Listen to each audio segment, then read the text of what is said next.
This is an oil rig, and it's incredibly simple. Let me give you a quick run through. Alright, so you have a couple tracks that can move left, right, forward, and back.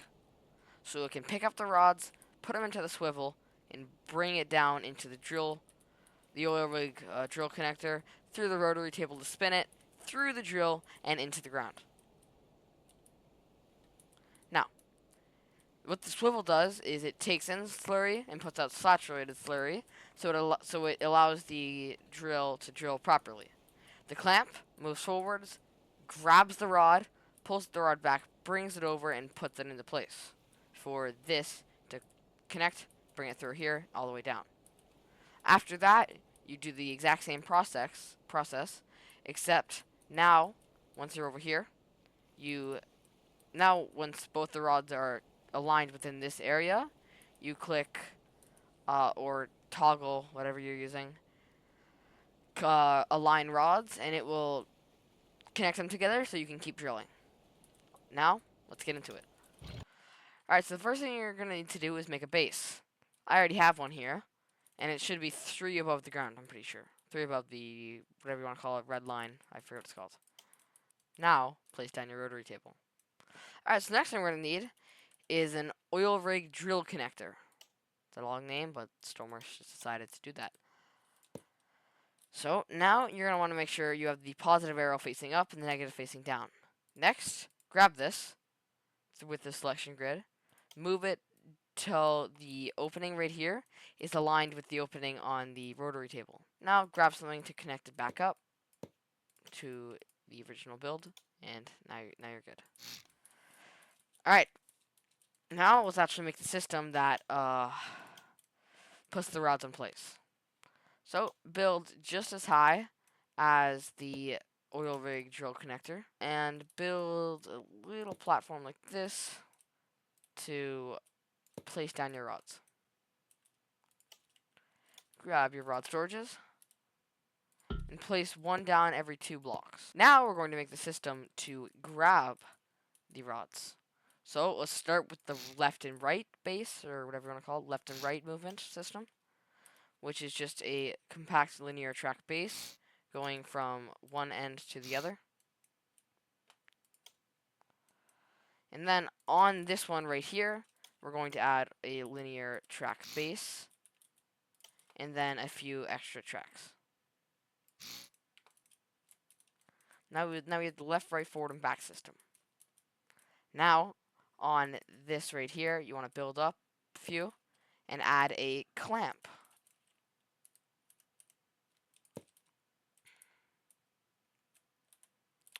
Now we're going to take a regular linear track base.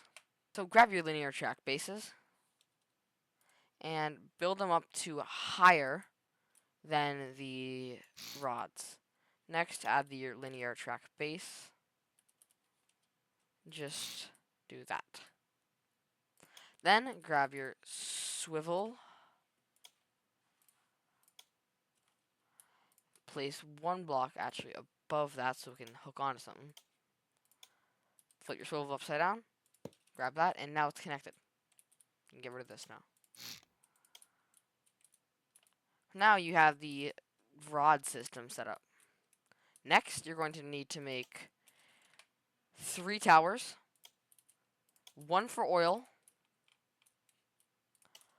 1 for slurry. Sorry, 2 for slurry. 2 for slurry.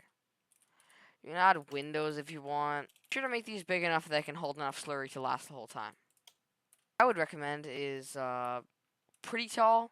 You don't need to make them too big, be it. And put one in the center for the oil. Alright. Now, let's set up the pump jack. Here, pump jack. See oil out right here. Fluid out, but it's oil. Before we finish that system, I'm just going to close all of these tops. Now, grab a fluid spawner and set this one to slurry. And keep the other, and just destroy the other one if you have symmetry mode like I have. Next, you're just going to need 1 pump right here, fluid valve, or fluid port, whatever you want to use, as long as it's not something for air, I'm pretty sure. Place down your pump and make sure the black is facing inwards, and place down your fluid port right here. This is supposed to be a fluid hose anchor, just saying. Next, switch this one back here around so it could pump the saturated slurry in.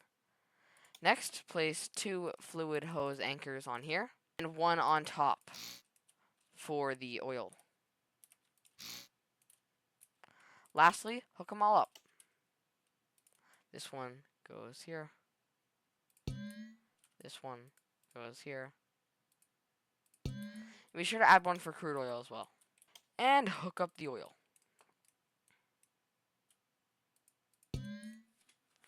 Alright. Now, the pump jack won't work with just a simple input. What you need to do is build up an extra block. What you need to do is get a track of your choice, and build up till it's. Actually, I did it wrong. You're supposed to have this one at the top, but it doesn't really matter all that much. Now, I've already set up a microcontroller for this, so I'll just quickly tell you how it works. So all it is pump jack. So all it is just a blinker that has a 2-second on and a 2-second off.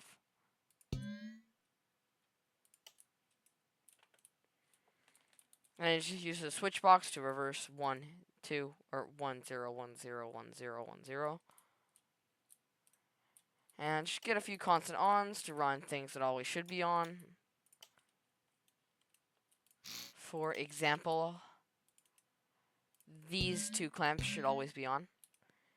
These pumps should always be on. And let's get for the final thing. Grab a seat. Put it back here so you can see everything in work. First, set space to the clamp over here, clamp rod. Next, set 1 to up and set 2 to down over here. So that can move up and down smoothly.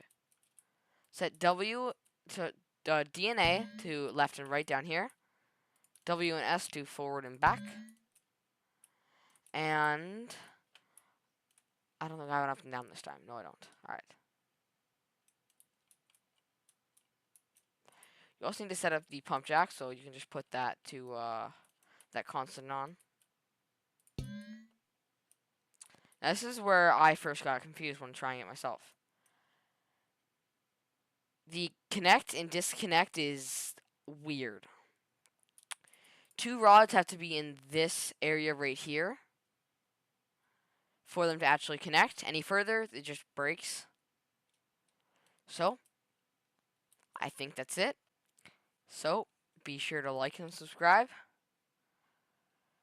And I'll see you next time.